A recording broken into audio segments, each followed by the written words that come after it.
Salut les amis, j'espère que vous allez bien. Nous sommes le mardi 12 juin 2018 et c'est parti pour la revue de presse.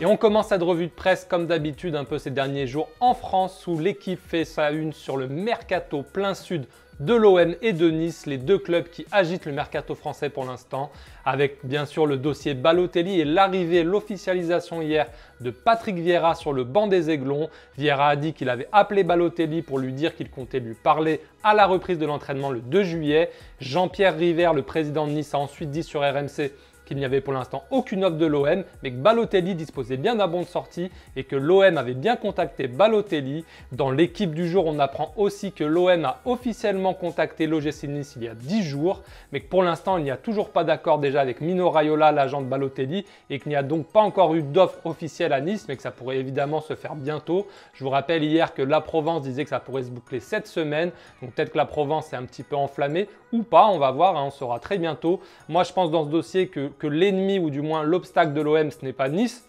puisque Nice l'a dit, Nice est vendeur, Nice est prêt à vendre Balotelli cet été, mais c'est plutôt Mino Raiola qui lui n'a pas intérêt à ce que Balotelli parte dès le début du mercato. Lui, il a intérêt que ça traîne, que plusieurs clubs se mettent sur le dossier pour pouvoir négocier un meilleur salaire évidemment pour son poulain.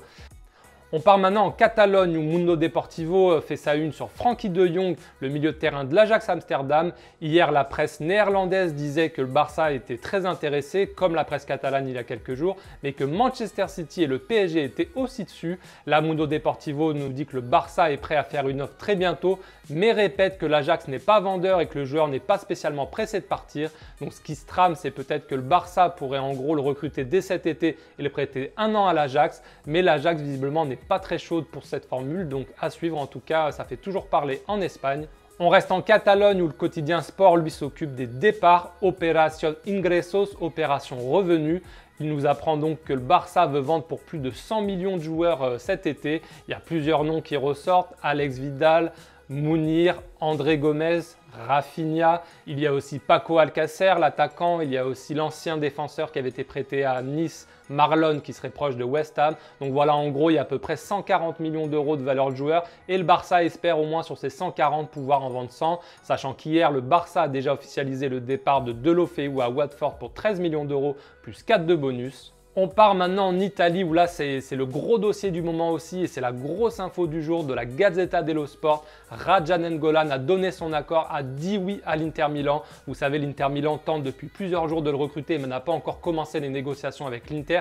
Mais en tout cas, l'Inter veut le recruter et la bonne nouvelle pour eux, c'est que Nainggolan est donc chaud pour venir. Reste maintenant à trouver un accord avec la Roma. Hier, Tuttosport parlait de 30 millions d'euros plus un jeune joueur. On devrait être dans ces eaux-là, un 30, 40, 45 millions. En tout cas, ça serait un énorme coup pour l'Inter Milan de Spalletti, qui va donc retrouver un joueur qu'il a coaché à l'AS Roma. On reste en Italie où le Corriere dello Sport revient lui sur l'arrivée hier à Rome de Justin Kluivert, le talentueux ailier de l'Ajax Amsterdam, qui n'est autre que le fils du célèbre Patrick Kluivert. Il est donc arrivé hier à Rome à l'aéroport et va passer aujourd'hui sa visite médicale. Il devrait ensuite signer normalement un contrat de 5 ans pour à peu près 18-20 millions d'euros, donc c'est encore un énorme coup de la Roma. Et puis on peut noter ce petit jeu de mots sympa du Corriere, Just in Time, donc juste à temps, avec évidemment le jeu de mots avec le prénom du joueur. Et on termine enfin cette revue de presse au Portugal, vous l'avez suivi hier sur Daily Mercato, c'est la débandade totale au Sporting. Tous les joueurs commencent à résilier leur contrat. Il y avait déjà eu Rui Patricio, il y avait déjà eu l'entraîneur Jorge Jesus. Hier, c'est William Carvalho, Bruno Fernandes et Gelson Martins, 3 internationaux portugais qui ont envoyé leur lettre de résiliation de contrat. Dans la soirée, il y a aussi Bas Dost, le meilleur buteur du club.